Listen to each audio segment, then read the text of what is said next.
She can see lies and ended up becoming the CEO's chaos. Before we start the story, tell me in the comments, where are you watching from? And at the end, don't forget to rate this story from 0 to 10. Enjoy the story. The left heel of Lena Morgan's shoe decided at exactly 8:47 a.m. on a Monday that it preferred to point 15 degrees outward. Not the best time for a footwear rebellion. She was running through the marble lobby of Montgomery Constructions, holding a box of files that completely blocked her view. The box was heavy, the box was urgent, and someone from HR had called yelling that if those documents didn't reach the executive floor in 10 minutes, heads would roll. Lena didn't want her head to be one of them. It was her first day. So she ran. The marble floor shone like an ice rink. Crystal chandeliers scattered light everywhere. The floor looked like it had been polished by someone rich and extremely bored. Then the rebellious heel found a patch of wax. Physics happened. Her left foot slid to the right. Lena shifted her weight to balance. The box tilted. Files began to escape. She tried to hold them with her chin. "No, no, no," she whispered to the box, as if desperate pleas could stop gravity. The box disagreed. Her right foot tried to help, found more wax. Both feet decided they had other appointments, in opposite directions. The box gave up. Lena fell. It wasn't a graceful fall. It wasn't even discreet. It was the kind of fall that looked choreographed by someone who hated subtlety and loved disaster. Thump. The sound echoed through the 3-story lobby. The box exploded. Papers took flight like startled birds. Contracts soared. Reports spun in the air. Spreadsheets twirled. Corporate snow drifted slowly across the Italian marble. Lena lay there, flat on her back, staring at the ceiling while confidential documents rained down on her. A report landed on her nose. A contract covered her eyes. And then it happened. Her brain, the one that never knew when to stay quiet, started processing. She turned her head left. A man in a gray suit was on the phone 3 feet away. His thumb drummed on his thigh. His lips said yes, but the corners of his mouth pulled downward. Lie. She turned right. A woman in red heels crossed the lobby smiling, but her shoulders were too tense. Her fingers clutched her folder until her knuckles turned white. Hidden fear. The radar switched on. That annoying thing in Lena's brain, the cursed ability to read people like open books. Micro-expressions, body language, invisible lies. The radar flashed bright, and Lena, still lying on the floor, surrounded by a snowstorm of paperwork, without thinking, without filtering, without remembering where she was, shouted out loud, "My chaos radar just went off! Someone here is lying big time!" Her voice echoed through the lobby. Silence fell like a bomb. 47 people froze. Conversations died. The only sound left was the air conditioner, and one last paper drifting slowly down. Lena felt the weight of that silence pressing on her chest. Slowly, she pulled the contract off her eyes and saw him. At the top of the marble staircase, just a few feet away, stood a man. Perfect black suit, dark blue tie, the posture of someone who owned the entire building, because he did. Dark hair slicked back, jawline carved with precision. Ethan Montgomery, CEO Air. The man who appeared on magazine covers under titles like "The Ice That Builds Empires." He was looking straight at her, not casually, analytically. His eyes swept the scene, the woman on the floor, the explosion of papers, the twisted heel, the flushed face. Then they returned to hers, one eyebrow lifted slightly. Lena felt a nuclear wave of embarrassment explode inside her chest. I can, she started. Words failed. Ethan descended 3 steps. Each one echoed. He stopped 2 meters away, hands in his pockets, head slightly tilted. "Chaos radar," he repeated slowly. The voice was deep, controlled, with the faintest trace of curiosity. Interesting. Lena tried to stand up, slipped again. A file landed in her lap. Quarterly financial report. Confidential. Stamped in red. Restricted. Of course. "I swear I can explain." The words shot out. HR called in a panic. The box was super urgent. "The floor's like an ice rink. My heel has its own personality, and I didn't mean to yell about radar in the middle of the lobby." She was talking too fast. Ethan just watched. The kind of executive silence that makes people confess imaginary crimes. Then he did something unexpected. He held out his hand. "Get up." It wasn't a request. It was a polite command wrapped in corporate courtesy. Lena looked at the hand. At him. At the 47 witnesses watching everything like a reality show. She took his hand, warm, steady. He pulled her up with irritating ease. They ended up face to face. He was about 6 inches taller, smelled like something expensive and woody. His eyes were dark gray, the kind that could see through masks. "Name," he said. "Lena Morgan, junior engineer, first day." She swallowed hard. "Obviously, sorry about the radar, and the papers, and for existing." A small muscle near his mouth twitched. A suppressed laugh, impossible to tell. "Get the files," he said, letting go of her hand. "Then go up to the 20th floor." A calculated pause. "I need to understand this chaos radar better." He turned and walked toward the elevators. The lobby stayed frozen. Lena looked around at the paper storm. 47 pairs of eyes still fixed on her. The rebellious shoe on her foot.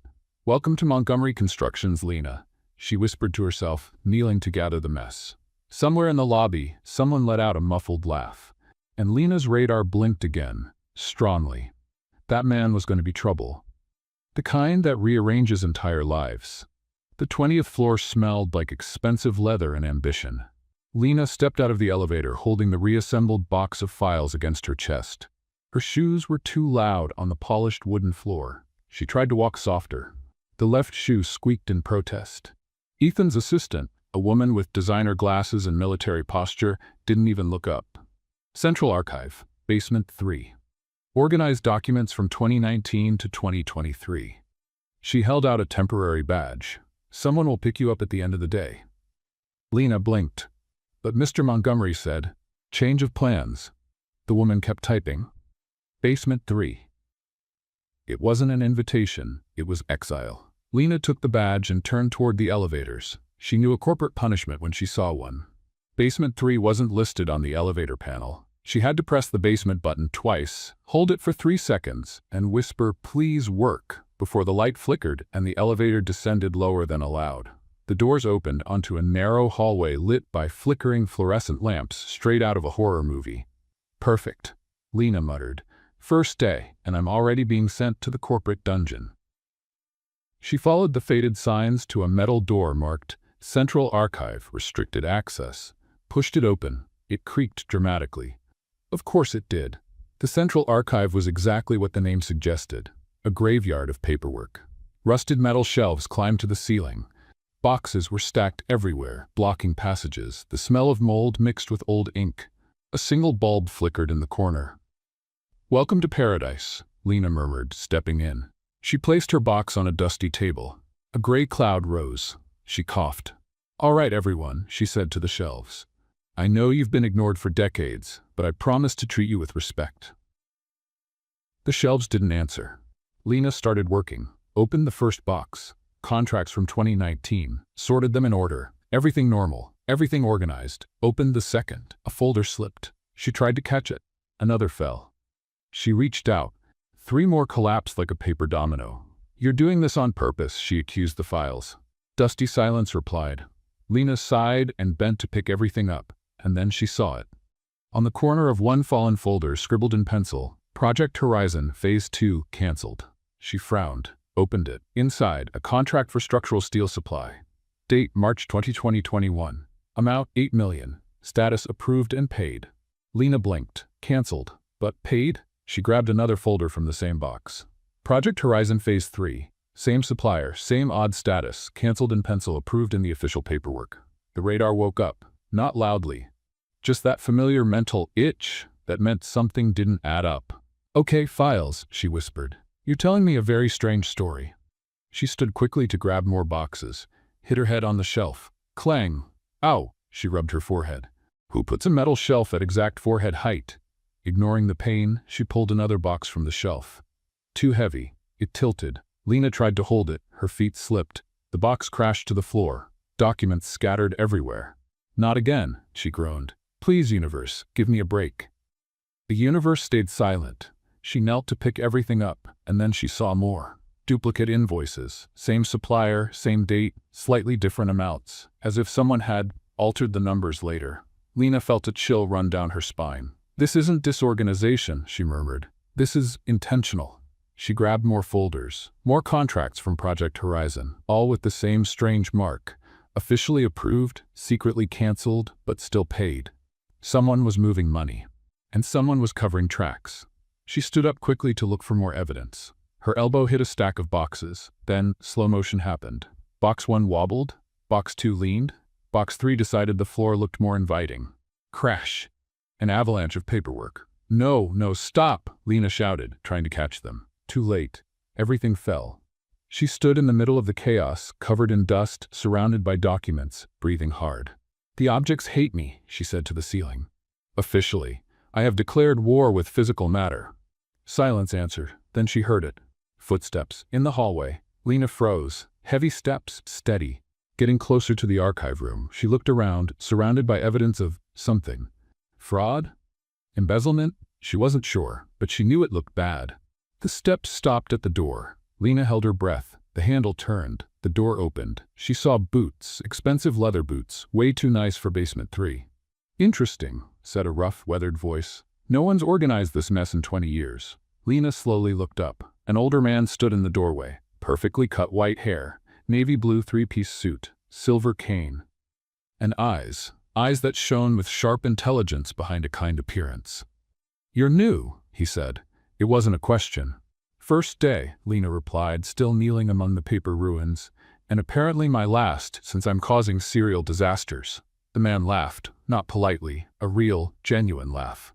"Disasters," he repeated, stepping inside. "My favorite word to describe this company." He stopped beside her, looking over the scattered papers.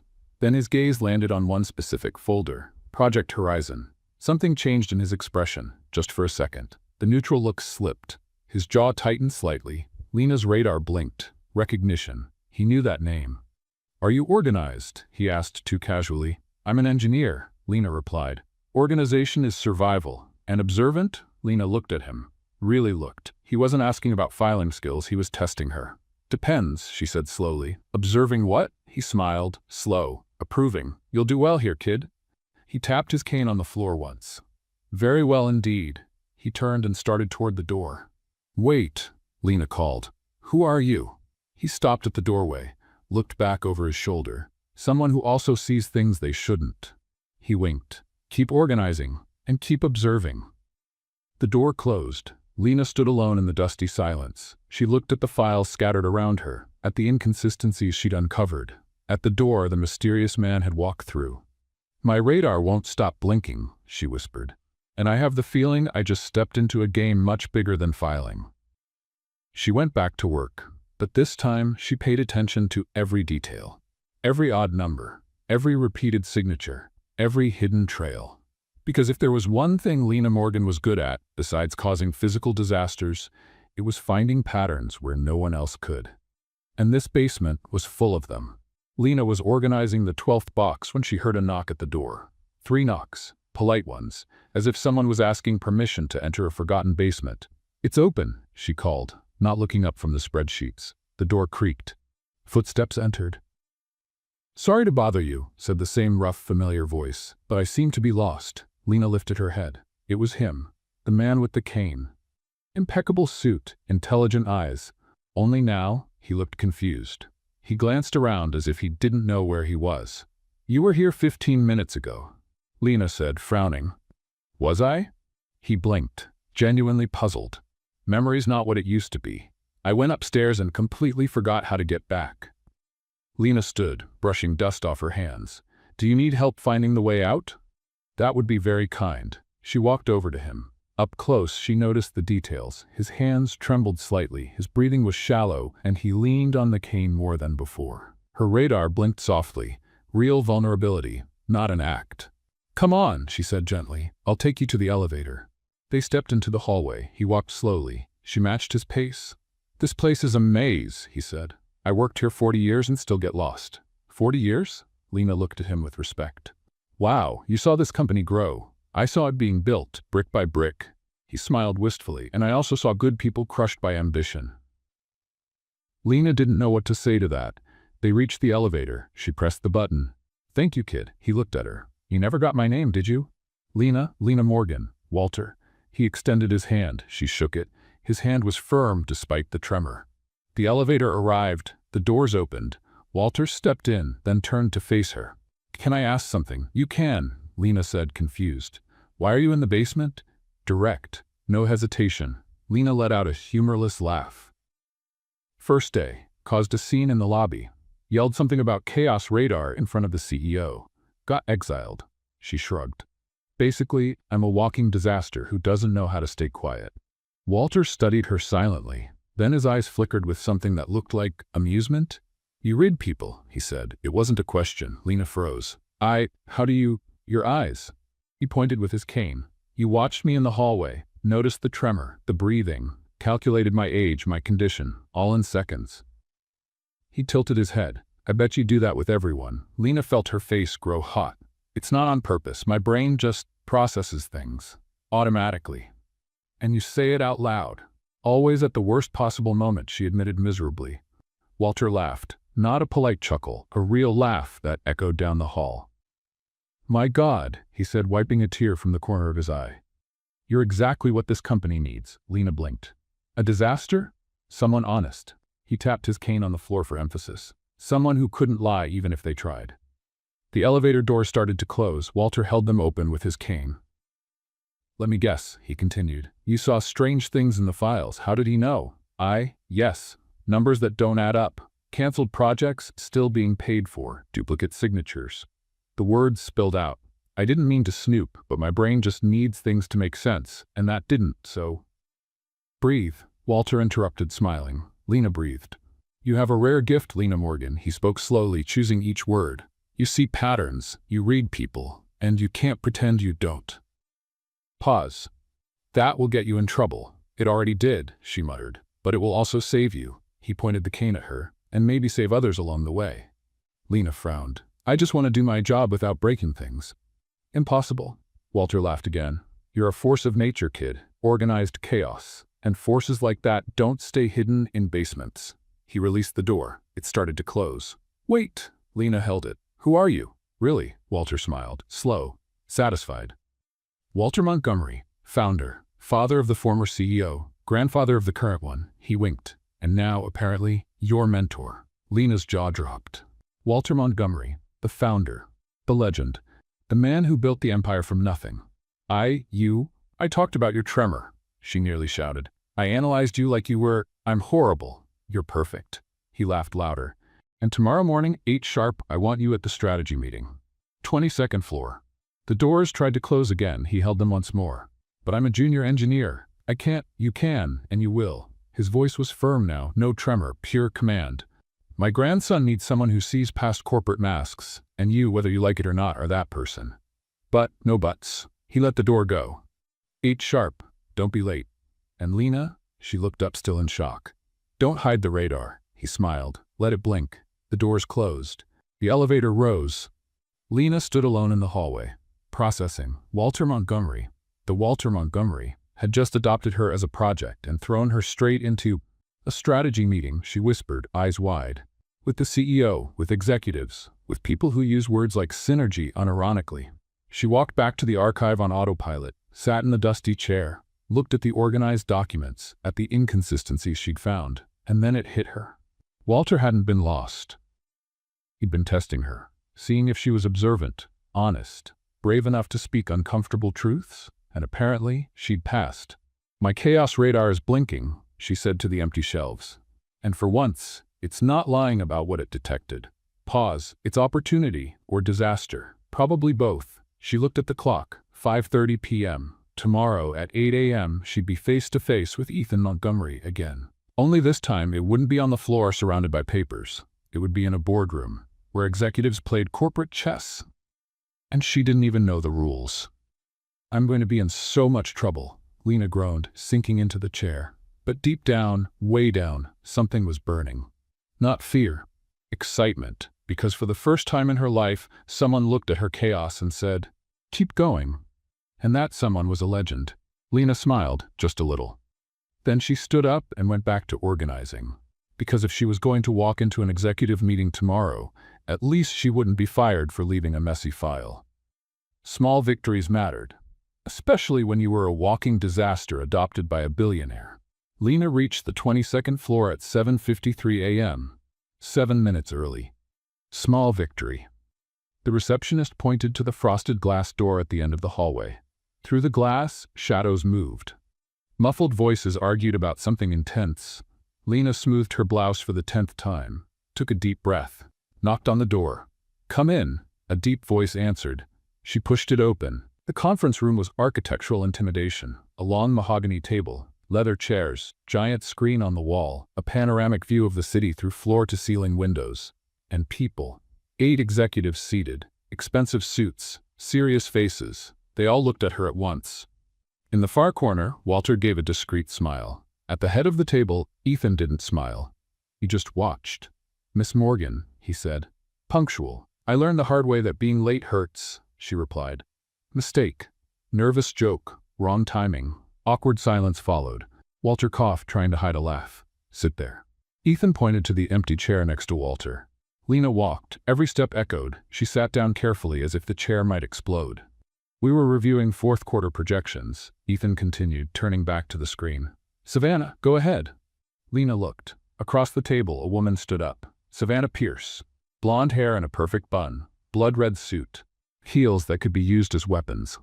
Cold blue eyes that swept across the room and stopped on Lena for half a second. Assessment. Disdain. Dismissal.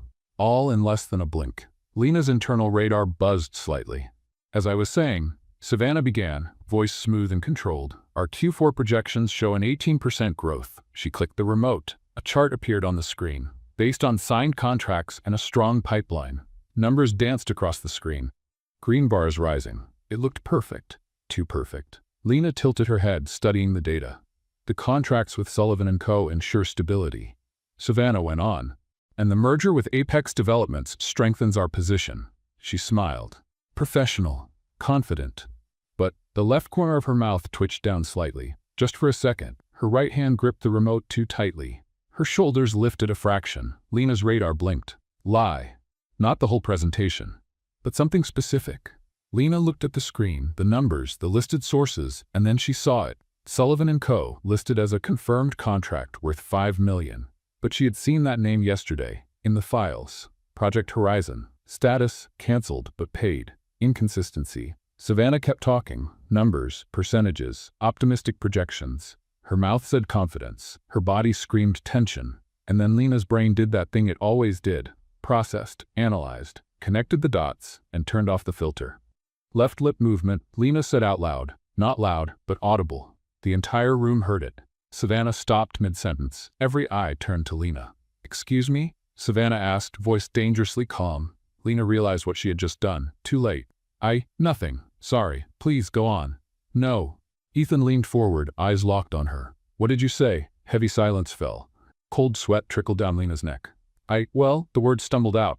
Lip movement. Left side. When people lie, sometimes the left corner. She stopped. The room froze. Savannah went pale, then red. "Are you calling me a liar?" Each word came out sharp. "No." Lena raised her hands. "It's not personal. It's just my brain processes micro-expressions and I forget to filter and explain." Ethan cut in, voice sharp as a blade. "Now, it wasn't a request."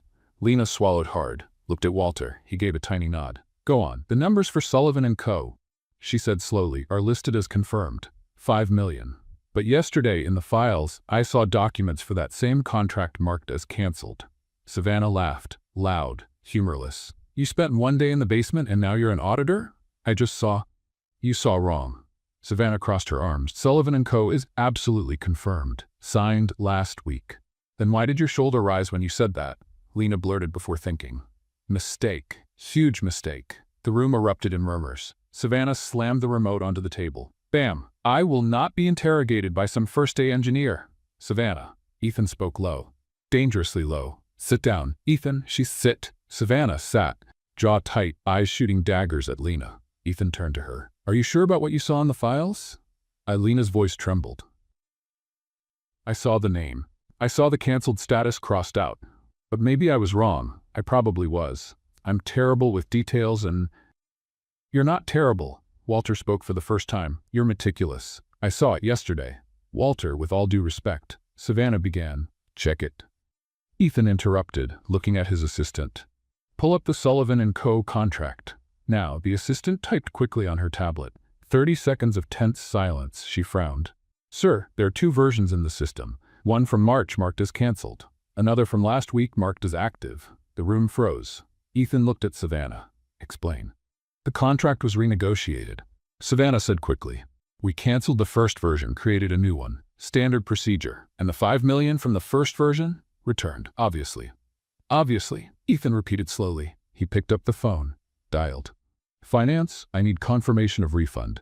Contract Sullivan & Co., March 2020-21. $5 million. Pause. Ethan's face didn't move, but something darkened in his eyes. I see, thank you. He hung up. Looked at Savannah. It wasn't returned. Nuclear silence. It must be a posting error, Savannah said.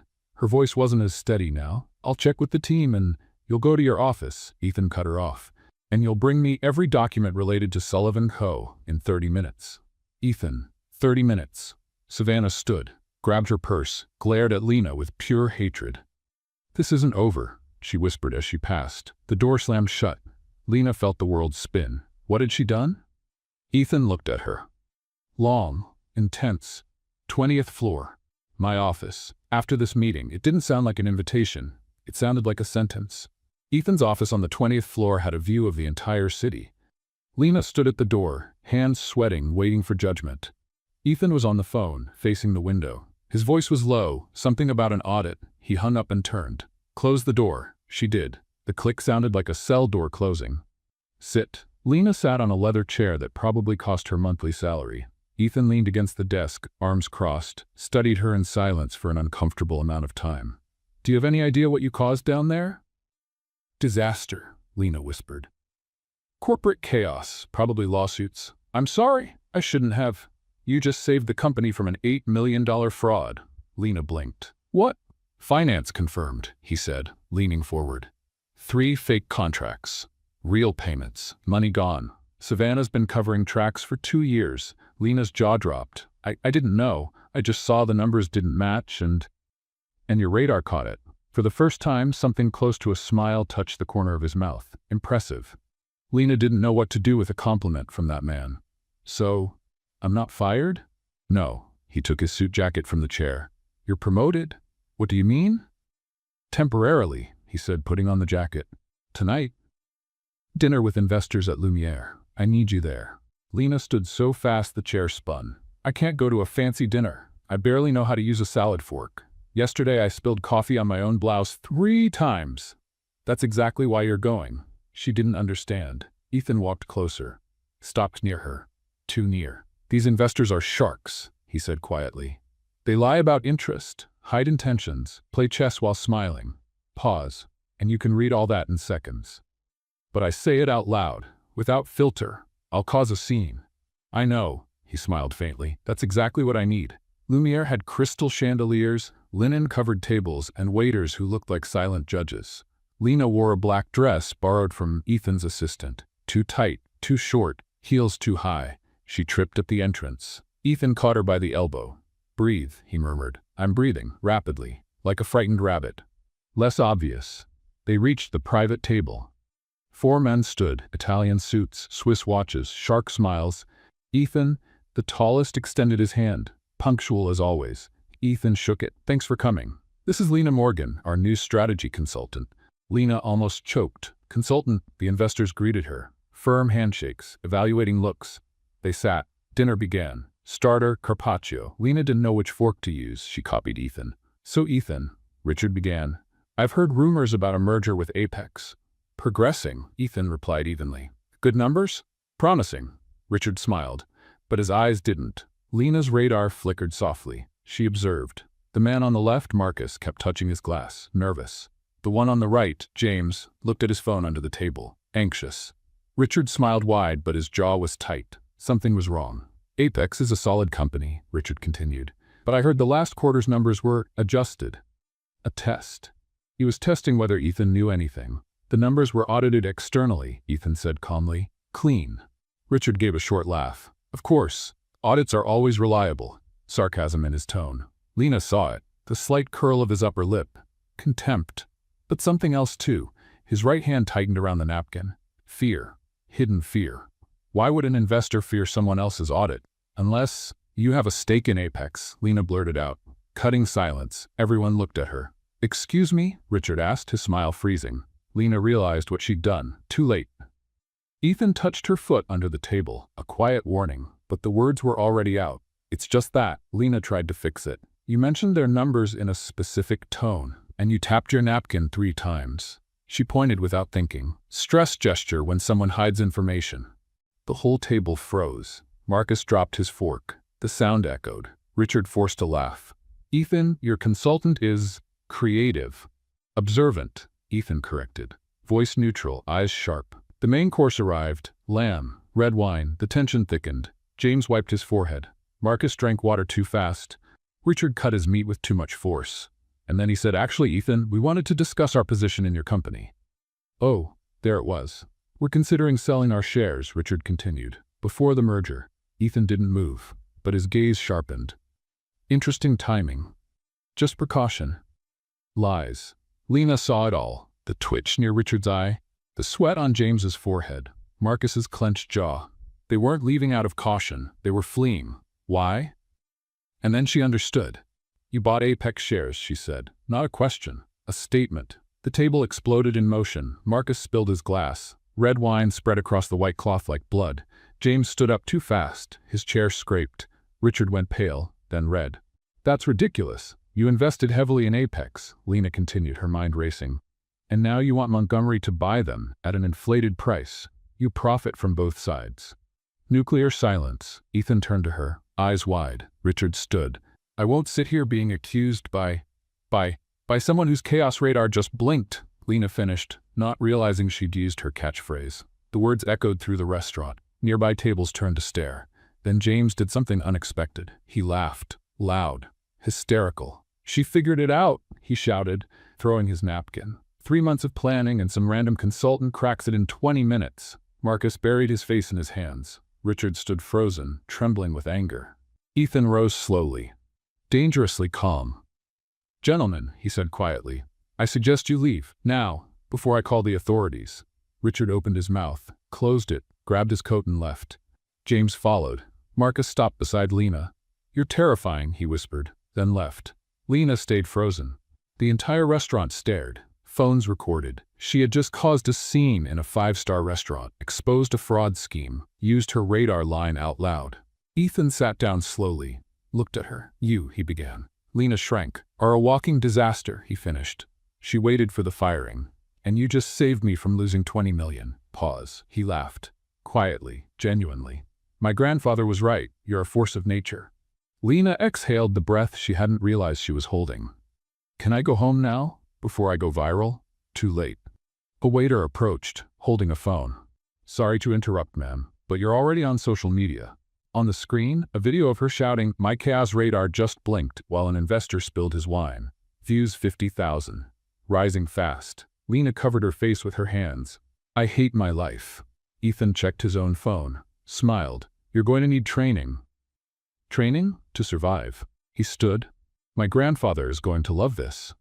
Lena woke up famous, but not the kind of famous any sane person wants. The video had 500,000 views, memes multiplied like digital rabbits. Someone with too much free time had made a remix of My Chaos Radar Just Blinked, with electronic music that was, objectively, far too upbeat for her level of humiliation. You hate me, don't you? She asked her phone as she scrolled through comments. That's why you keep showing these notifications. Payback for all the times I dropped you. The phone vibrated again with another alert. Definitely payback. At 9 a.m., a message from Walter appeared. Training room, 10th floor. Now, bring your sense of humor. Because apparently a sense of humor was a required accessory for surviving whatever Walter had planned. The training room was small and smelled like freshly erased whiteboard, complete with a round table that looked like it was made specifically for uncomfortable meetings. Walter sat there like a teacher, waiting for a student who'd shown up 20 years late for a life lesson. Sit, he said, pointing at the chair with his cane. Lena sat too fast, and the swivel chair decided to do a full 360-degree spin before stopping.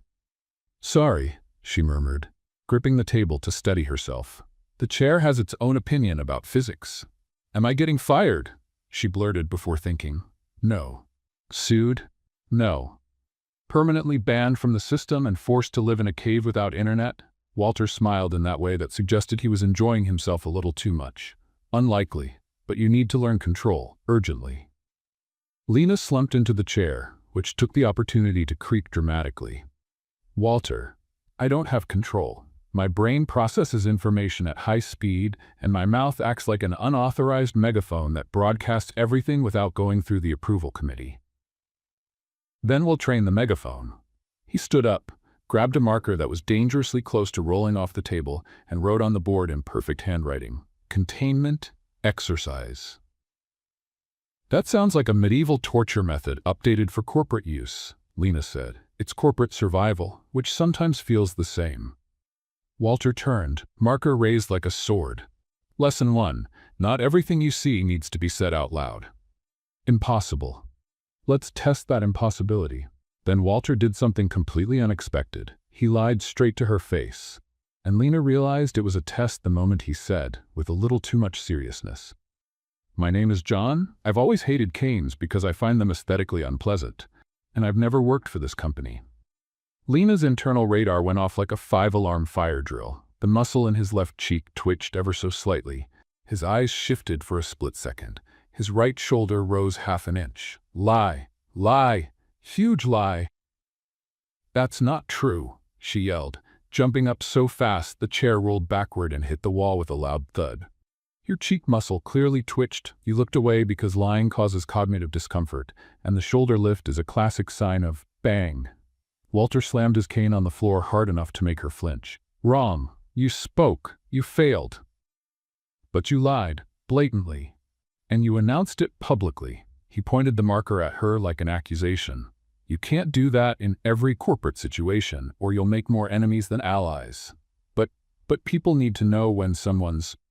Sometimes, Walter interrupted, his tone softer now. Knowing is enough. Keeping information is power. Saying everything is wasting ammunition. Lena had never thought about it that way, and the realization felt like a too tight shoe for her mind. Try again, Walter continued, sitting down and folding his hands like a judge. I'll lie. You'll stay quiet. No words, no gestures, no facial expressions. This is psychological torture. It's essential training. Ready? Lena nodded miserably, gripping the edge of the chair so tightly her knuckles turned white. Walter cleared his throat theatrically. I love coffee. I drink 5 cups a day. Lie. She'd seen him hesitate to even touch his cup earlier.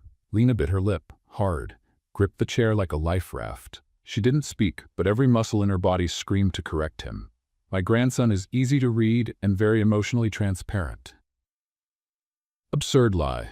Ethan Montgomery was an enigma wrapped in mystery, covered in a thick layer of corporate control. Lena clenched her fists under the table, counted to 3, breathed through her nose, and miraculously kept her mouth shut. Excellent. Walter clapped, genuinely impressed. You can control yourself when you try. It hurts physically, Lena groaned. I think I'm going to have a containment aneurysm. It hurts less with practice, I promise. He spent the next hour teaching techniques that sounded straight out of a corporate espionage manual. When to speak versus when to stay silent, how to disguise direct observations as casual diplomatic comments, how to shift emphasis in a sentence to change its meaning completely. Instead of saying, "You're lying blatantly," Walter instructed, "Try." That's an interesting perspective. I hadn't considered it from that angle. That's pure linguistic manipulation. It's called sophisticated corporate politics. I still hate politics. You'll need it if you want to survive on the upper floors. A firm knock on the door interrupted the lesson, and when Ethan walked in, wearing a perfectly tailored gray suit and a blue tie that probably cost more than Lena's rent, she felt the air in the room change density. How's the training going for our favorite engineer? He asked Walter, but his eyes were on Lena, in a way that made her suddenly aware her hair was probably doing that rebellious thing of pointing in several conflicting directions. She's a difficult student, but surprisingly promising when threatened with a cane. Walter replied proudly. I was about to start an advanced reading exercise. Mind if I watch? Ethan asked, though it wasn't really a question since he was already pulling out a chair and sitting directly across from Lena, in that posture that practically said, I own this building and everything in it. Walter gestured his approval with a smile that suggested he was up to something. Lena, I want you to read Ethan, but with strict control, he instructed. Give me only 3 observations, not 27. Control is key. Lena swallowed hard, suddenly aware that analyzing the CEO in front of the CEO had high disaster potential. Still, she looked at him. Ethan held her gaze steadily, a silent challenge glowing in those dark gray eyes that somehow revealed nothing and everything at once. She observed methodically, straight posture but not tense, hands clasped on the table in a neutral position, jaw relaxed suggesting calm, breathing steady and controlled. But there was always a but with people. His right thumb rubbed against his left in a small, repetitive motion he probably didn't even notice, a classic sign of self-managed anxiety. His eyes blinked a fraction of a second, slower than the average pattern, indicating fatigue or lack of sleep.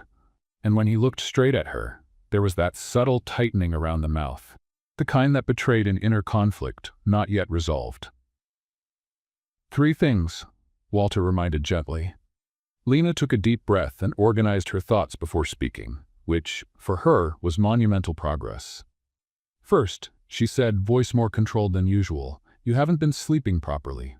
Your blinks are slower than normal neurological rhythm, which shows fatigue. Ethan didn't react outwardly, but she saw the moment he realized she was right. Second, she continued, something is weighing on you. The thumb movement is an unconscious gesture of emotional self-regulation people do when processing stress. His thumb froze mid-motion, and Lena almost smiled. And third, she hesitated because this was the dangerous one. Go on, Walter encouraged. Lena looked straight into Ethan's eyes and spoke the truth she probably shouldn't. You don't know what to do about me. There's minimal muscle tension around your mouth when you look at me. A sign of internal conflict about an unresolved decision. Heavy silence filled the room, like an emotional blanket pressing down. Ethan didn't look away. Neither did she. And something passed between them. Invisible, electric, impossible to name, but definitely real. Walter cleared his throat discreetly, and Lena was almost certain he was holding back laughter. Excellent reading with perfect control, he announced, standing up. I'll get us coffee to celebrate. You too? Keep practicing, or talking, or whatever happens when I leave the room. And with surprising speed for a man with a cane, he left. The door clicked softly shut. Lena and Ethan were alone, the awkward silence now a third presence in the room. You're right, he said finally, voice lower than before. About all 3 observations. I'm sorry if I crossed any line or you didn't. He leaned forward slightly. You just saw what no one else can see beneath the masks I wear professionally. Sometimes it's a curse to see too much, or a rare gift most people waste. They were far too close, considering the table between them, but the table suddenly felt like a small, useless obstacle. Lena noticed details she shouldn't. The dark eyelashes too long to be fair, a small scar near his left eyebrow that hinted at a story she'd never know, and the rich, woody scent of a cologne that probably had a French name. Why did you really bring me here? She asked, her voice lower than she intended. The whole truth, not the edited corporate version. Ethan hesitated, and for the first time she saw real hesitation in him, as if he were deciding exactly how much truth to reveal. Because no one in this entire company ever tells the real truth, he began, choosing his words carefully. Everyone wears perfectly fitted masks. They play complex political games. They hide intentions behind professional smiles. A meaningful pause. And you couldn't fake it even if your life depended on it. Is that a compliment or a criticism? Both at the same time. Then he smiled. Really smiled. And that smile transformed his whole face, softened the edges, warmed his eyes, revealed the real person hidden behind the CEO. Lena felt something tighten uncomfortably in her chest, and no, it could not be attraction because he was the CEO. She was the clumsy junior engineer who had gone viral for causing chaos at a business dinner, and this whole situation had bad idea written all over it in flashing neon letters. Lena, he said, voice lower now, more intimate, and she realized they were both leaning toward each other without even noticing when that had happened. Yes. About last night at the event, I wanted to say, bang, bang, bang. A violent knock on the door shattered the moment like an emotional bomb, and they both moved back so fast that Lena almost fell off her chair.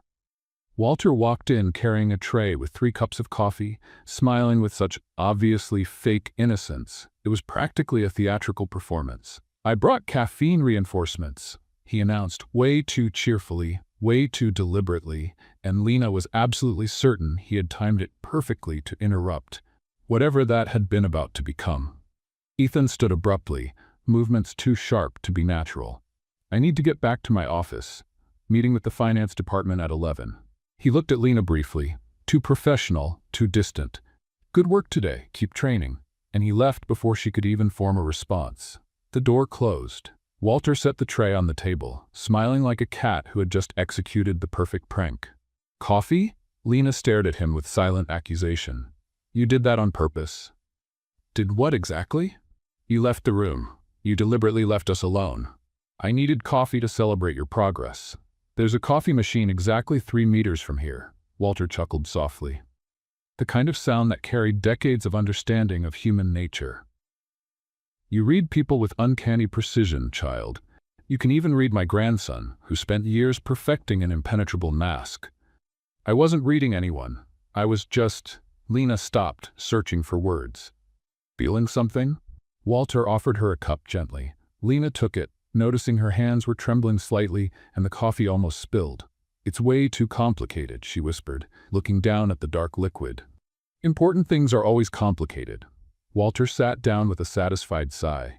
"But complicated definitely doesn't mean impossible. He's technically my boss, which creates a problematic power dynamic. Technically, I'm his boss, so that solves the hierarchy." "Walter, that helps absolutely nothing." "No," he smiled broadly, "but it makes the whole situation much more entertaining to watch." Lena took a sip of coffee, hot and bitter, just like the situation she was in. "Keep training your control," Walter said, voice softer now, more serious. "And Lena?" "Yes?" "Some special radars," he pointed gently toward her heart, "detect much more than corporate lies. They detect real human connections." She didn't answer because she didn't need to. The radar had already blinked, and this time it wasn't detecting chaos or deception. It was detecting something infinitely more dangerous and complicated. The real possibility of genuine feeling inside a cold corporate world. And that scared her more than any financial fraud ever could. Lena walked into the conference room holding her laptop against her chest like a protective shield against whatever the universe planned to throw at her that day, and immediately tripped over absolutely nothing. Well, not exactly nothing. Technically, she tripped over the cold breeze coming from the air conditioner, which was physically impossible, but apparently her right foot hadn't received the memo about the laws of physics and decided to treat that draft as a solid, immovable obstacle. The laptop flew in a perfect arc while Lena dove in a move that would have been impressive if it weren't so desperate, managing to catch the computer mid-air half a second before landing on her knees with a thump that echoed through the empty room. "Everything's fine here," she shouted to no one in particular, or maybe to the universe that was clearly laughing at her. "Just me and my motor coordination having deep philosophical discussions about basic concepts like walking in a straight line." The laptop stayed silent in her arms, but she could swear the screen flickered in judgment. And then the door opened. Of course it had to open at that exact moment, and Ethan walked in with perfect cinematic timing, just in time to see her on her knees, hugging the computer like she'd just rescued a child from a fire. He stopped, took in the entire scene, one eyebrow lifted slightly. "Starting the introductions early today?" he asked in a tone that could have been serious or sarcastic, impossible to tell. "Practicing strategic falls," Lena said, getting up too quickly and almost tripping again. "I need to be in top shape for when Savannah publicly destroys me in 10 minutes. She won't be able to destroy you." "Oh, she'll try, with every ounce of corporate hatred she's been cultivating as a hobby." "I know she'll try." Ethan walked to the table and placed a thick folder on it, the kind that looked like it could hold enough documents to sue a small country. "That's exactly why you're here. You're a witness to what's about to happen." Other executives began to arrive at perfectly timed intervals, because executives seemed genetically programmed to show up with precision. The full board, 6 people with serious faces, the kind that made million-dollar decisions before breakfast. And then she walked in. Savannah Pierce, wearing a white suit that probably cost more than Lena's car, red heels sharp enough to crack concrete, and a bun so tight it looked physically painful, like her entire personality. The smile she wore was pure shark sensing blood in the water. She placed her tablet on the table with calculated precision, and when her eyes met Lena's for exactly 2 seconds, the amount of condensed disdain in that look could have frozen an ocean. Lena's radar exploded in flashing red alert. Danger. Imminent danger. Tornado warning level danger. "Good morning, everyone," Savannah began, voice smooth as velvet wrapped around sharp blades. "Thank you for attending this urgent meeting, especially you, Lena, since the subject involves you directly." Trap. This had corporate ambush written all over it in flashing neon. "We need to discuss certain irregularities that surfaced during a routine audit," Savannah continued, turning on the projector with theatrically slow movements. An image appeared on the giant screen. An email, sent from Lena's computer to an external, suspicious supplier. Subject in bold, price adjustment, Project Horizon. Lena felt ice form in her stomach and slide down her spine. "This specific email," Savannah said, her voice deliberately slow, as if savoring revenge, "was sent from your corporate login exactly 3 days ago at 11:47 p.m. "I didn't send that." Lena jumped to her feet so fast the office chair fell backward with a dramatic crash that made everyone flinch. All heads turned at once. "Lena, please calm down," one of the board members said in a tone used for frightened animals. "I won't calm down while someone is forging evidence with my name on it." She waved toward the screen, almost knocking over her water glass. "This is a setup. I can barely use Excel without freezing my computer, let alone alter billion-dollar project values I don't even have clearance to view." Savannah pressed the remote, her smile widening. A new image replaced the first one. System access log. Login, L. Morgan. Date, 3 days ago. Time, 11:47 p.m. Status, access to confidential project servers. "So, you were working in the office at 11:47 p.m. on a Tuesday?" Savannah asked with fake curiosity. "No, I was at home wearing ridiculous flamingo pajamas, watching a reality show about strangers getting married, and eating frozen pizza that I didn't even heat properly because I was too lazy to wait for the oven." A deeply awkward silence fell across the room. "Very detailed defense," Savannah commented with sharp sarcasm. "But we have more evidence than system records." Click. A new image filled the screen. Group chat. A phone number registered in Lena's name. Messages negotiating irregular payments with a supplier, discussing percentages and how to hide the transactions. The whole world spun like a broken carousel. "That's not me." Lena's voice cracked between disbelief and panic. "Someone cloned my number, hacked my login, faked my entire digital identity like I'm some kind of science fiction experiment." She slammed her hand on the table with the desperate force of someone drowning, and the water bottle sitting too close to the edge tipped over in cinematic slow motion, spilling entirely across the stack of important documents. "No! Wait." Lena tried to stop the water, which obviously couldn't be stopped, and in the process hit the pen holder, sending pens rolling across the table like a coordinated escape attempt. No one laughed. The silence was heavy, the emotional kind that felt like lid. Ethan moved with that infuriating calm of his, grabbed napkins from the side tray, and started drying the water methodically while watching Savannah with an expression that revealed absolutely nothing. "Please continue your presentation," he said, his low voice carrying a quiet threat like a distant storm. "Oh, there's still the best part," Savannah practically purred, savoring the moment. "The final piece of evidence that connects everything." A dramatic click. A bank statement appeared on the screen. Checking account under the name Lena Morgan. Incoming transfer, $50,000. Source, Sullivan & Co., date last Tuesday. The room erupted in murmurs. Board members opened notebooks all at once. Pens started scratching furious notes. Lena froze completely, staring at the numbers that made no sense. $50,000 deposited in her account. Money she had never seen, never touched, never even dreamed of having. "I don't have that money," she whispered, her voice tiny. "My checking account has $217, 3 cents in loose change, and a deep sense of existential embarrassment." "Your checking account may be miserable," Savannah corrected with venomous delight, "but your savings account received $50,000 on Tuesday at 2 p.m. "I don't even have a savings account." The bank's been trying to make me open one for years, and I never did because I don't have enough money to justify its existence. Well, apparently, someone opened one for you. How convenient. Lena looked desperately at Ethan, eyes begging for something.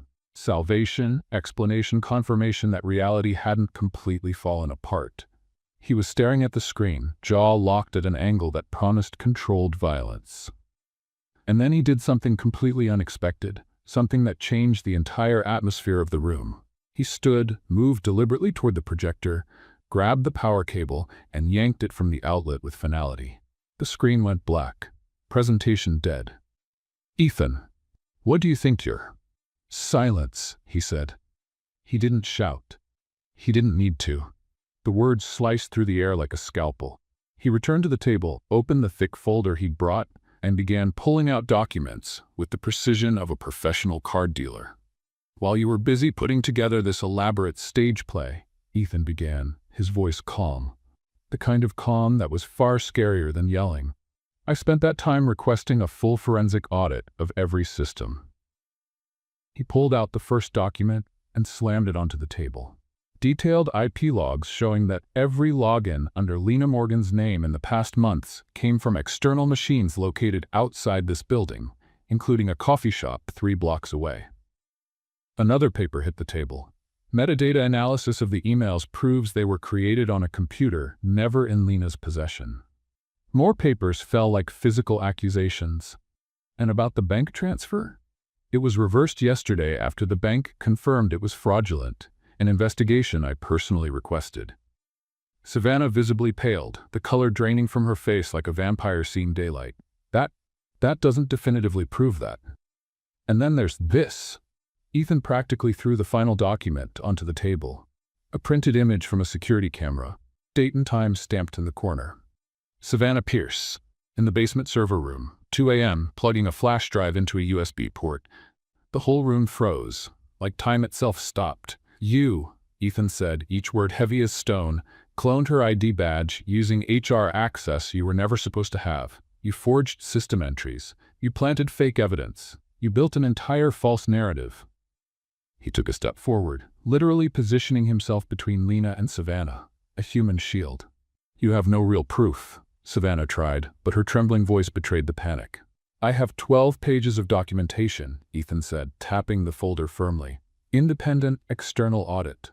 3 witnesses who saw you in the server room, digital forensic records, and a very enthusiastic attorney waiting for my call to sue you for defamation, corporate fraud, attempted sabotage, and about 7 other crimes he listed with concerning excitement." Savannah stood, movements shaky, hands trembling visibly now. "You're firing me to protect her?" She pointed at Lena with pure disdain. "After all these years of loyalty, you choose a clumsy engineer over me?" "I'm not firing you," Ethan said calmly. For half a second, Savannah looked relieved. "I'm reporting you to the authorities," he finished, voice cold and steady. Savannah's face collapsed, every mask gone, leaving only defeat. "Ethan, we've worked together for years. We built things together. And you used those years to study the most efficient way to betray me." He opened the door with a sharp motion. "Security will escort you out, now." 2 guards entered like they'd been waiting for that cue, which they probably had. Savannah grabbed her bag stiffly, walked past Lena and stopped right beside her, whispering just loud enough for Lena to hear. "You may have won today, but he won't protect you forever. When he stops, I'll be waiting." "I don't need constant protection," Lena said, her voice surprisingly firm. "I just need people to stop sabotaging me while I try to survive the daily challenge of not tripping over my own shadow." Savannah left, escorted out. The door closed with finality. Heavy silence filled the room. Lena looked around. The board members, Ethan, the slow trail of water still dripping from the table like a melancholic tear. "I'm sorry about the spilled water," she said quietly, "and the shouting, and, existing in general chaos." One of the board members laughed, low but genuine.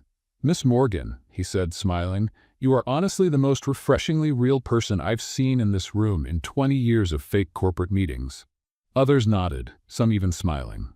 Ethan returned to his seat and looked straight at Lena. "Sit," he said gently, so different from the icy tone seconds earlier. "The meeting continues. We have real business to discuss." Lena sat down, realizing her hands were still trembling with leftover adrenaline.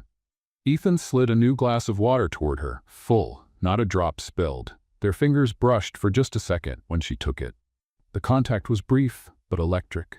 He held her gaze a moment longer than necessary, a silent message perfectly clear. You're safe here.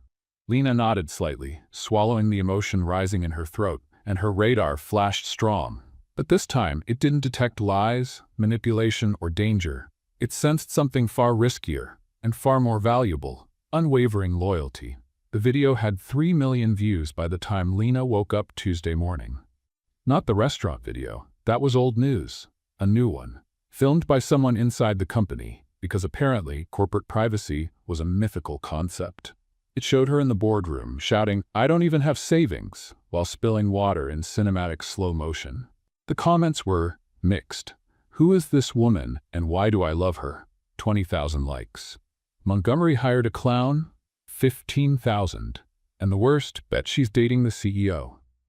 8,000 and rising. Lena threw her phone onto the bed. It bounced, fell to the floor, and slid under the wardrobe. "Great," she yelled at the empty room.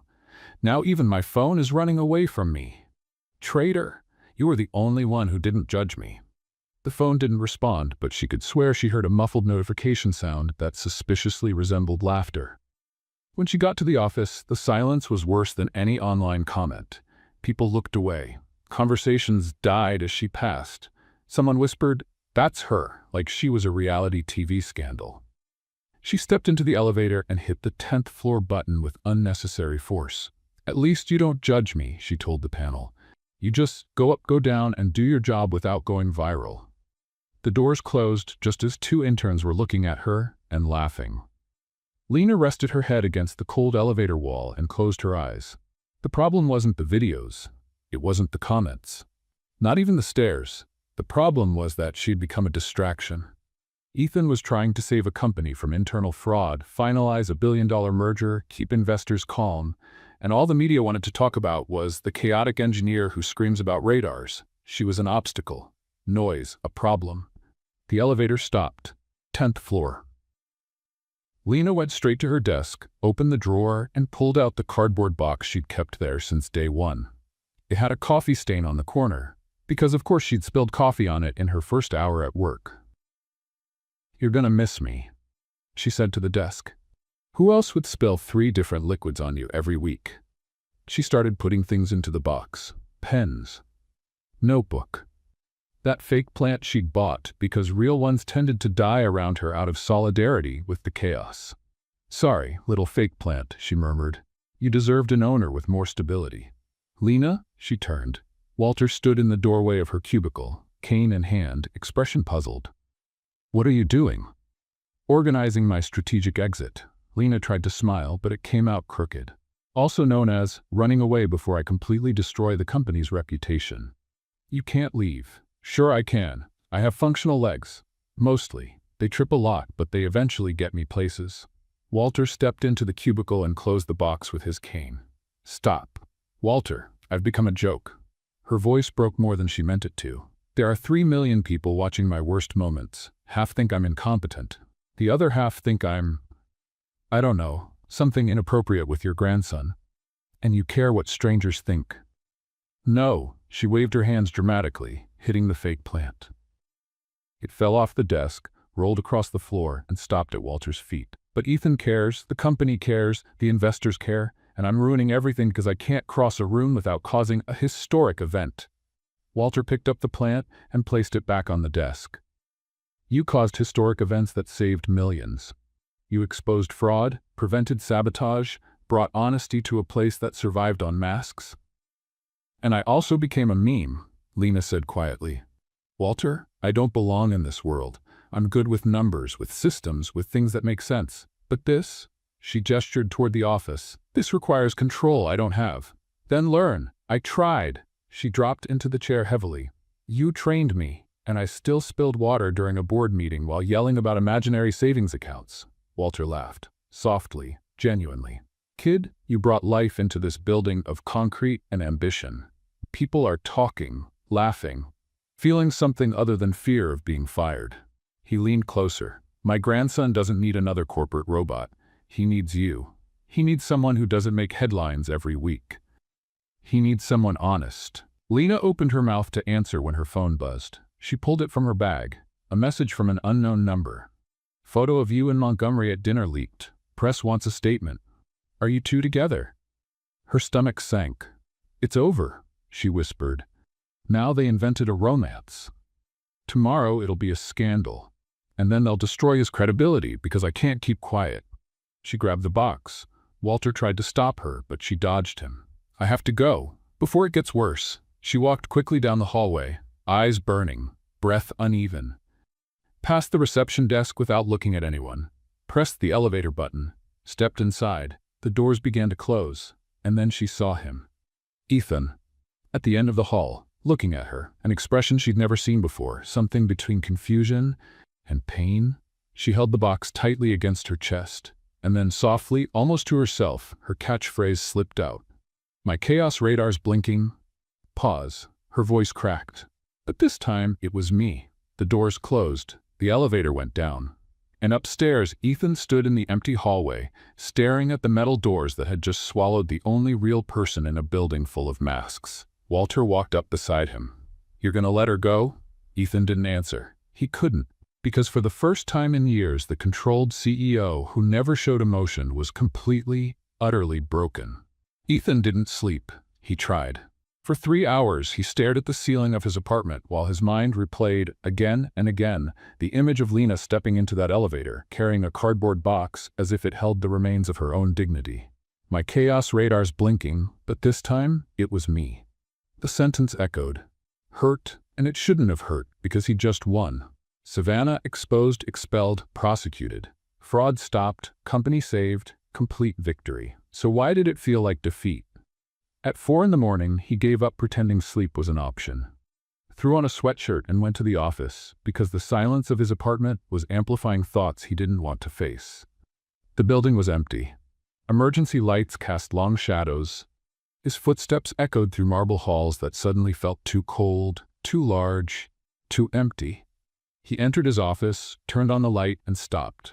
The folder was there, on the desk, right where he'd left it after the meeting. 12 pages of evidence. Forensic audit, IP logs, security footage, everything organized, perfect, undeniable. Victory, printed on company letterhead. Ethan sat down and opened the folder slowly, going through each document as if searching for something he might have missed the first time. But that wasn't it. He knew exactly what he was looking for. And it wasn't in the evidence. I won, he said to the empty room. I exposed the fraud, protected the company. Did exactly what I was supposed to do. Pause. Then why does it feel like I lost everything? The office didn't answer, but he could swear the silence had an accusatory tone. Ethan stood to get coffee from the machine in the corner. He walked too close to the table. His elbow hit the mug on the edge, and the porcelain fell, rolled, and crashed to the floor in a satisfyingly dramatic way, scattering shards everywhere. Perfect, he said too loudly to no one. Now even I'm breaking things. He looked at the pieces, at the mess, at the small chaos in the middle of the otherwise spotless office. And he realized something. Lena had been breaking things since the first day. Cups, papers, corporate protocols, the masks he'd been wearing for years, and every single break had revealed something more real underneath. He picked up the shards carefully, threw them in the trash, and improvised a cleanup with paper towels, because apparently hiring cleaning staff at 4 in the morning wasn't an option. She'd be laughing right now, he muttered while scrubbing the floor. She'd say something like, "Welcome to the disaster club. Population, you and me." And he would have laughed. When was the last time he had actually laughed at work before she arrived? He couldn't remember. He sat back down and looked at the folder again, at the evidence, at the empty victory. The problem wasn't the evidence. It was complete, irrefutable, perfect. The problem was that he had used that evidence to save the company, but not to save Lena. He had protected her in the meeting, yes. Exposed Savannah, yes. But after that, when the videos went viral, when the internet turned her into a meme, when the rumors about a CEO romance exploded, he had done nothing. He had let her carry the weight alone until she decided the only solution was to disappear. Idiot. he said to the folder. You're a corporate idiot who can calculate financial risk, but didn't notice she was hurting until it was too late. The folder, wisely, did not disagree. A knock on the door made him lift his head. Walter walked in without waiting for an answer, cane in hand, suit impeccable despite the ridiculous hour, and that expression that clearly said, "I'm here to give you a lecture, and you're going to listen." "How long have you been here?" "4," Ethan replied. "Hours ago or in the morning?" "Morning." He pointed to the folder. "Reviewing the victory." "Victory?" Walter walked to the window, looking out at the still dark city. "Your definition of victory includes losing the best thing that's happened to this company in decades?" "I didn't lose her. She chose to leave, because she thought she was hurting you." Walter turned around. "And you let her believe that?" The words hit like a punch. "I exposed Savannah," Ethan said weakly. "Cleared her name. Proved it was a setup. For the board, for the executives, for the people already in that room." Walter tapped his cane on the floor. "But what about everyone else? The 3 million who watched her go viral? The internet that turned her into a joke? The rumors you never denied publicly?" Ethan had no answer. "She doesn't need a defense behind closed doors," Walter went on. "She needs a public statement. Someone telling the world she's not a disaster, she's a hero, that she saved millions, that she has more courage than most people ever will." "And you think she'll believe it if I say that?" "No." Walter gave a small smile. "But it'll be a start." Ethan looked at the folder, at the evidence, at the victory that wasn't won. Then he picked up the calendar. Merger event. Tomorrow. Main hall. Investors, media executives, stage with a microphone, live cameras, audience, maximum exposure. "I can use the event," he said slowly as the idea took shape. "Not to talk about the merger, to talk about her." "Risky," Walter noted. "The media will love it, or destroy you. I don't care." And Ethan realized it was true. She faced public exposure every week because of me. I can do it once for her. And if she's not there? If she doesn't see it? Ethan looked at his grandfather. "Then I'll go after her, and I'll keep going until she hears me." Walter studied him in long silence, then smiled. That rare, proud smile that meant everything. "My boy finally learned," he said softly. "Some things are worth more than empires." Ethan looked again at the folder, at the documented victory, and closed it, because he finally understood the real victory wasn't exposing Savannah. It was not losing Lena, and tomorrow, in front of everyone, he was going to make that right. Even if it meant breaking protocols, exposing feelings, becoming vulnerable. After all, she had done that every single day. Now it was his turn. The grand ballroom of the Meridian Hotel was packed. 400 people, investors in Italian ties, journalists with cameras, executives who looked like they had taken a masterclass in corporate smiling. And Ethan Montgomery backstage, adjusting his tie for the 10th time while trying not to throw up. He had faced hostile boardrooms, billion-dollar negotiations, crises that could have destroyed empires, but he had never given a public speech about feelings. "You'll be fine," Walter said beside him, adjusting his own suit. "I'm about to give a speech on emotional honesty in front of 400 people who know me as the Ice.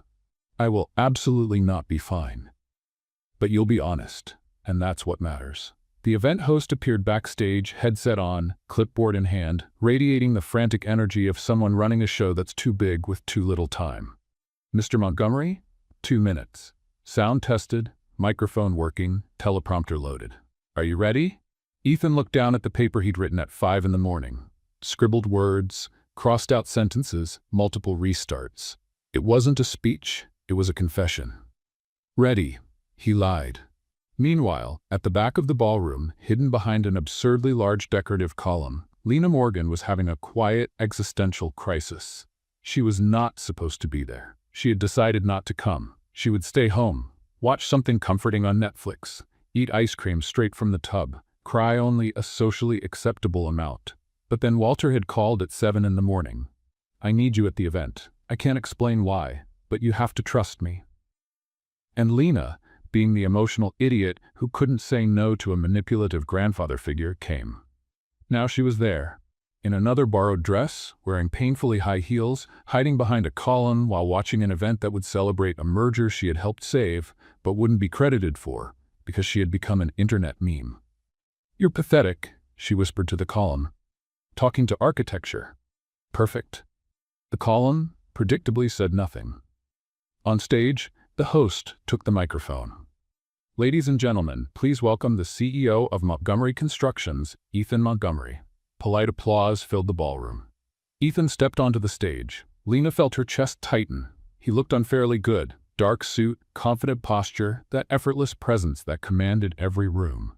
Then he opened his mouth to speak, and the microphone died. Completely. Electronic silence replaced his voice. Ethan stopped, tapped the mic. Nothing. Looked at the technician in the corner. The man gestured frantically, rushing to the soundboard. The audience began to murmur. Cameras turned, catching the confusion. Ethan tried the backup mic. Dead too. Sorry, he said loudly, but his voice barely reached the front rows. It seems we have a technical. The entire system failed. Stage lights flickered. The big screen behind him went dark. Murphy's Law had just declared victory. The sound technician was visibly panicking, pressing random buttons as if that might help, and Lena saw the exact moment Ethan realized it. He was about to lose his chance. The speech. The moment to make things right. And then she saw it. In the corner of the backstage area. Maintenance table. Orange megaphone. Ugly. Plastic. Probably left over from some renovation, but working. No. She whispered to herself. You're not doing this. You decided to stay invisible. Let him handle it. Don't get involved.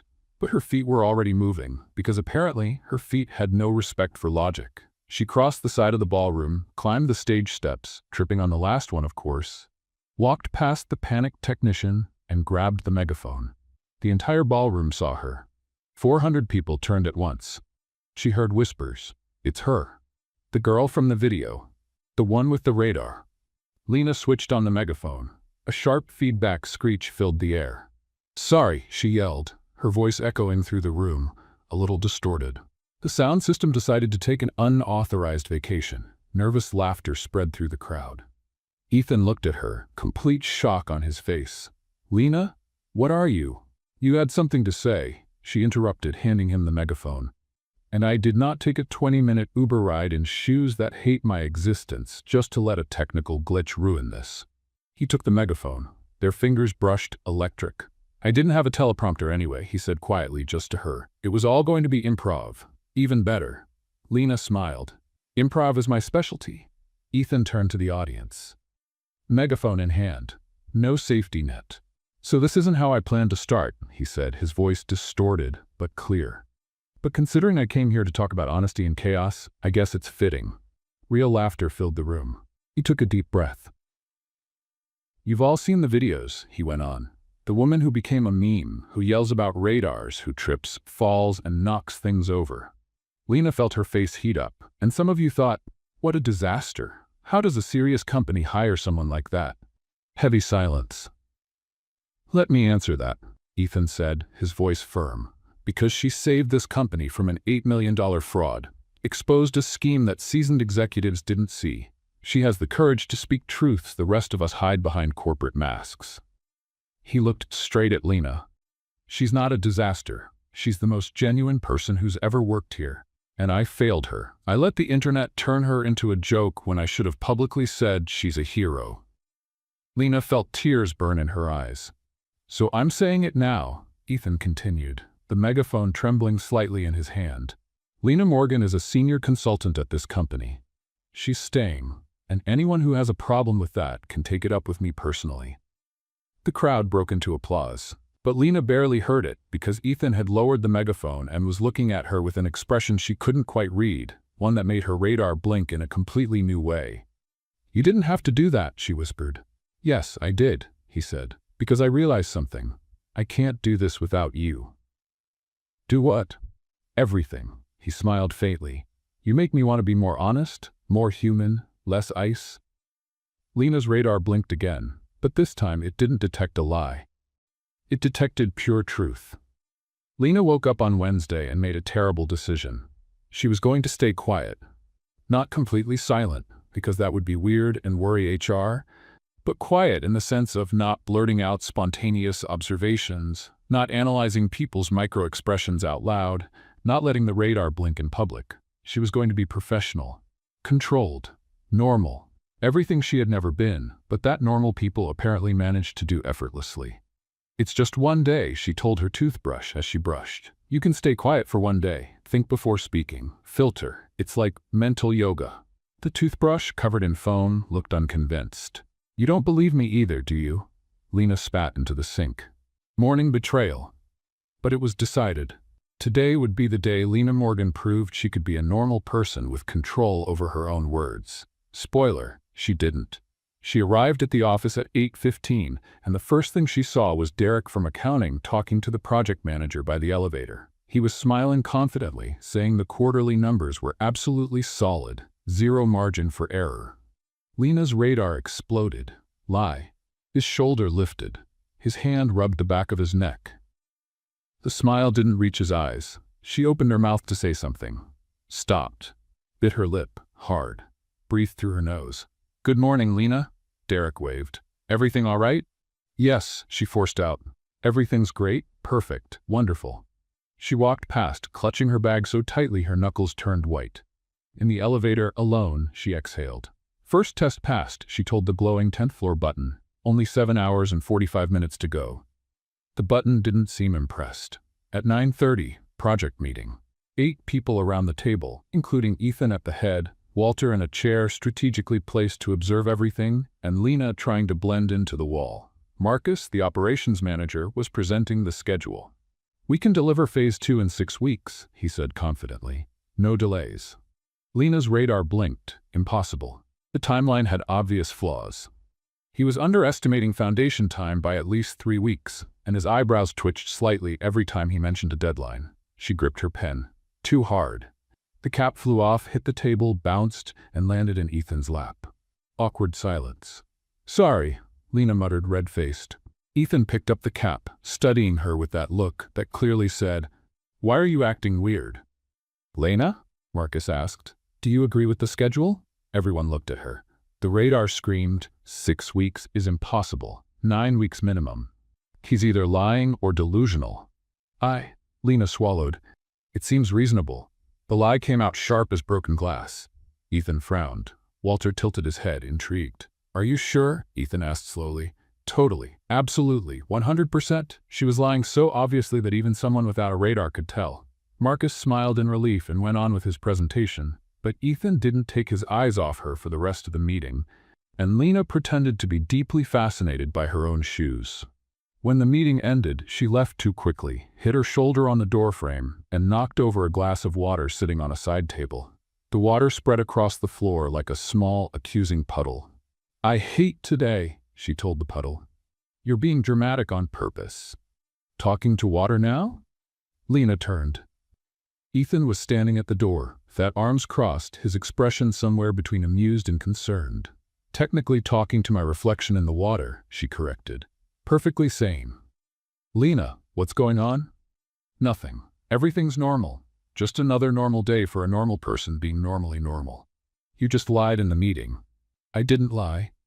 Your left eye twitched. You touched your neck 3 times. And you said 100%, which you never say because you hate fake certainty. Lena blinked. You're reading my micro-expressions? You taught me. He stepped closer. And now I want to know why you're hiding the radar. I'm not hiding it. I'm being professional. You're not professional. You're honest, he said gently. And when you stay quiet, everything falls apart. As if the universe wanted to make a point, Ethan's phone rang. He answered, listened for 10 seconds, and his expression darkened. Derek approved the wrong transfer, $500,000 to a suspicious account. He hung up. The same account you would have caught if you had spoken up. Guilt hit Lena hard. I just wanted to go one day without being a disaster. Lena? Ethan placed his hands on her shoulders, firm but kind. You're not a disaster. You're the fire alarm. And when you stay quiet, the building burns. 2 hours later, Walter found Ethan in his office, staring out the window with the look of a man processing an existential revelation. You all right? Walter asked, walking in without knocking. I realized something today. That you need her? That I can't function without her. Ethan turned around. Half of the decisions I make depend on her radar. I don't catch lies. I don't see manipulation. I'm blind without her. And that's terrifying. Why? Walter sat down. Because admitting you need someone ruins your image as the self-sufficient CEO? Ethan didn't answer, but his expression said everything. Walter chuckled. My boy, you're not afraid of needing her professionally. He paused. You're afraid of needing her emotionally. Walter, you love her. The words hit like a bomb. It's not that simple. It's exactly that simple. Walter tapped his cane. You wake up thinking about her. You spend the day looking for her. You can't make a big decision without wanting her opinion. And when she's gone, the world loses its color. Ethan opened his mouth, then closed it. Because every word was true. She drives me crazy, he said quietly. She drops things, yells about radars, creates constant chaos. And I love every second of it. The words came out like a confession. A surrender. I love when she talks to objects, when she trips and laughs at herself, when she says things no one else dares to say. Silence. Then tell her, Walter said softly. And if she doesn't feel the same? My boy, Walter said with a knowing smile, her radar lights up every time you walk into a room, not because of lies, because of something much more interesting. Ethan looked at his grandfather, the man who had seen everything, survived everything, and still believed in simple truths. Tomorrow, Ethan decided. I'll tell her tomorrow. Why not today? Because I want to do it right. He smiled faintly. She deserves a declaration without technical chaos. Walter laughed and left, leaving Ethan alone with the truth he had finally said out loud. He loved Lena Morgan, and tomorrow she would know. Lena received the email at 8 in the morning. Subject: Mandatory General Meeting, 10 a.m., Main Hall, all employees. Sender: Ethan Montgomery. She read it 3 times, trying to decode the tone, but corporate emails were specifically designed to reveal absolutely nothing beyond basic information, which was deeply frustrating for someone who lived off reading between the lines. What do you think? She asked her coffee mug. Mass firing? Apocalypse announcement? He finally realized I'm a disaster and is going to fire me in front of everyone as a cautionary tale. The mug? Full of coffee rapidly cooling while Lena had an existential crisis, offered no opinion. At 9:45, she was in the 10th floor restroom, trying to convince her hair to cooperate. But her hair had woken up with full teenage rebellion energy and refused to stay in place. Please, she begged the mirror. Just today, be reasonable for once in your life. The reflection showed a wide-eyed woman with a wrinkled blouse. Had she ironed it? Of course not. And the look of someone 3 seconds away from escaping through an air vent. She took a deep breath, smoothed the blouse, left the bathroom, and walked straight into a cleaning cart that definitely hadn't been there before. The cart wobbled. The water bucket on top tilted. Lena tried to catch it. Too late. Dirty mop water poured down in a full cascade, directly onto her right shoe. You've got to be kidding me, she yelled at the universe. It's the grand finale and you throw dirty cleaning water at me? The janitor came running from the next room. I'm so sorry, I just left it there for a second. It's not your fault, Lena sighed, pulling off her soaked shoe. It's conspiratorial physics. The universe literally refuses to let me have a moment of dignity. She wrung out her sock, pointless, slipped her shoe back on, sticky and horrible, and limped toward the elevator, each step making a squish, squish, squish sound. The elevator was packed. An awkward silence fell as everyone stared at her and at the wet trail she was leaving. Don't ask, Lena said. It was a war with a cleaning cart. The cart won. Someone in the back let out a muffled laugh. The main hall was packed. Not pretty full. Not good turnout. Packed like a sold-out concert. People standing along the walls, some sitting on the floor, others peeking through the doorway. Apparently, all employees literally meant all. Including people Lena was sure worked in alternate dimensions and only showed up for coffee. In the center, a microphone. A single, lonely, dramatic microphone. And Ethan Montgomery standing beside it. Flawless suit, posture that commanded attention without effort, and an expression that revealed absolutely nothing except iron determination. Walter sat in the front row, cane resting beside him, smiling like a man who knew exactly what was coming and was thoroughly enjoying it. Lena found a spot in the far left corner, between a column and a decorative plant that probably cost more than her car. Hi, fancy plant, she whispered. If this goes wrong, testify that I tried to be functional.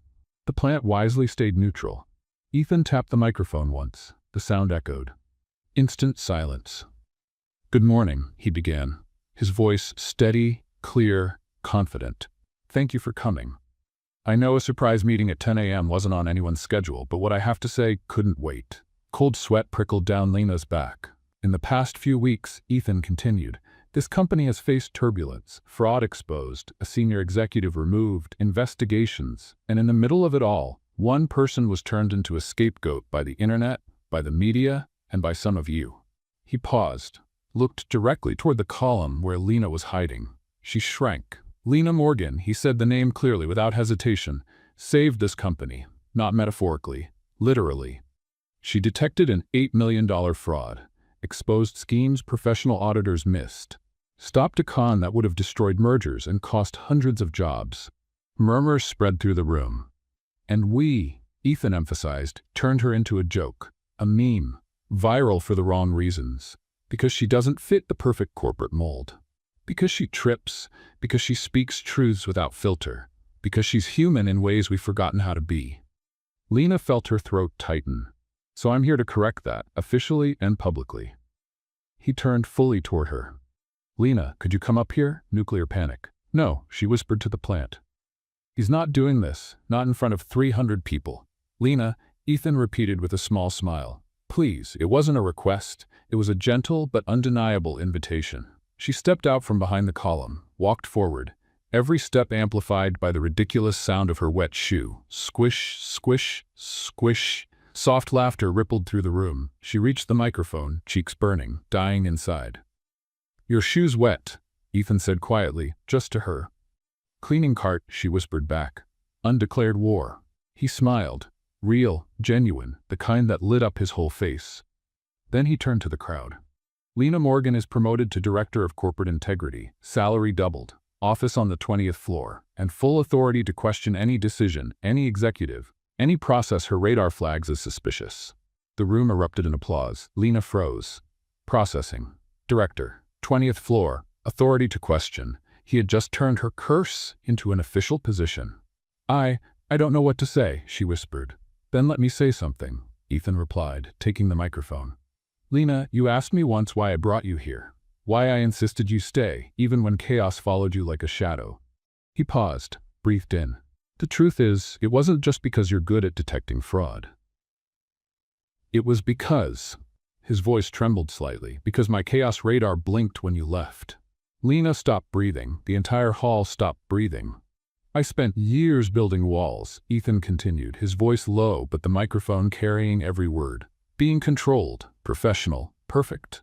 And then you showed up, tripping, knocking everything down, talking about radars, and destroying every wall I spent decades building." Tears burned in Lena's eyes, and I realized I don't want the walls. I want the chaos. He turned fully toward her, forgetting the microphone. "I want you." The room erupted. Applause, cheers. Walter banging his cane on the floor in loud approval. Lena looked at Ethan, the man who had just declared the impossible in front of 300 witnesses, and her radar blinked. "Strong, clear, undeniable. And mine just blinked too," she said, laughing and crying at the same time. "But it's not a lie I'm detecting. It's love. And apparently my radar finally learned how to recognize it."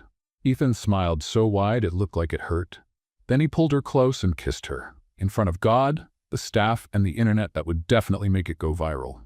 But this time, Lena didn't care at all. The kiss lasted 3 seconds that seemed to suspend time and space. When they pulled apart, the hall was in absolute chaos. But the good kind. Deafening applause, whistles, someone shouted, "Finally," from the back. Phones were recording from every possible angle, because corporate privacy had officially died in that moment. Lena hid her face in Ethan's shoulder, laughing and crying at once, because apparently she had completely lost control of proper emotional reactions. "I'm gonna go viral again," she groaned against his suit. This time as the engineer who kissed the CEO during a company meeting. "Better than the engineer who shouted about radar," Ethan replied, smiling against her hair. "I can't wait to see the memes."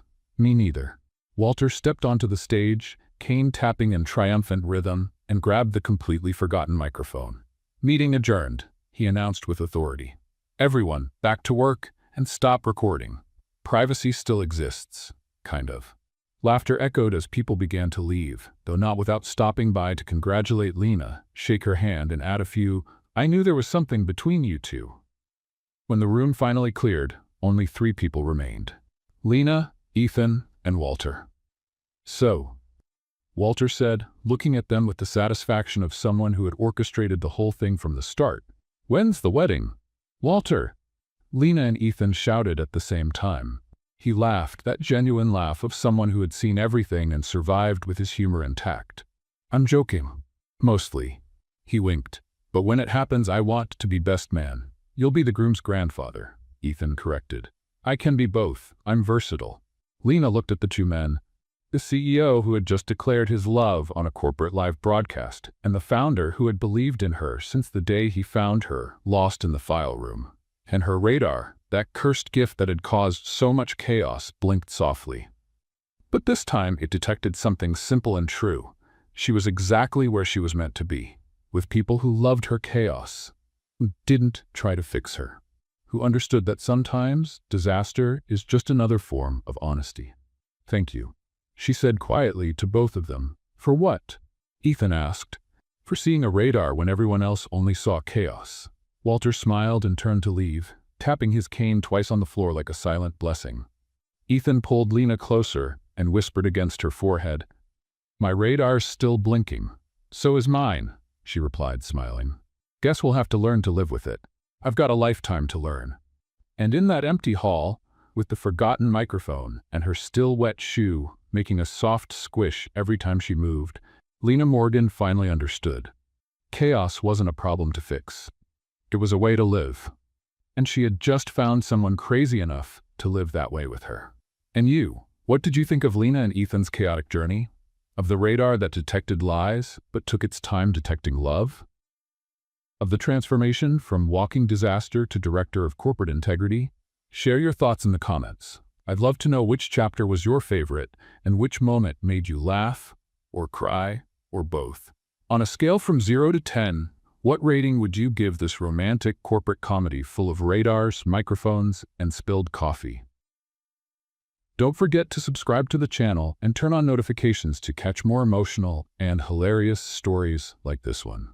After all, everyone deserves a little romantic chaos in their life. See you in the next story. And remember, sometimes the chaos radar blinks exactly